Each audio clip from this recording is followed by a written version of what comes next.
மதுரை மீனாட்சி அம்மன் கோயிலை பற்றி அறியாதவர்கள் தமிழ்நாட்டில் இருக்க மாட்டார்கள். இந்த கோயில் 1600 ஆண்டு கால பழமை வாய்ந்தது. மேலும் சிவபெருமான் நடராஜராக நடனமாடிய கோயில்களில் இதுவும் ஒன்று. இக்கோயில் நடராஜர் வெள்ளியால் செய்யப்பட்டவர்.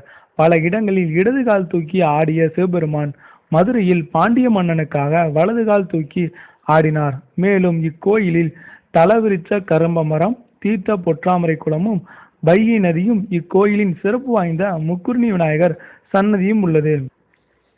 மேலும் இங்குள்ள பொற்றாமரை குளம் தன்னுள் சிறப்பு வாய்ந்த சக்தி ஒன்றை கொண்டுள்ளது. இந்த குளத்தில் தங்கத்தாமரை மலர் உள்ளது.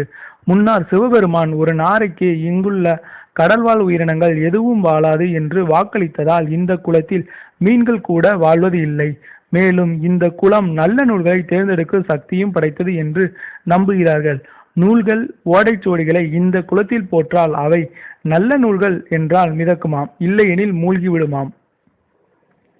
இதுபோன்ற மேலும் சுவாரஸ்ய தகவல்களை அறிந்து கொள்ள சேனலை சப்ஸ்கிரைப் செய்யவும். நன்றி.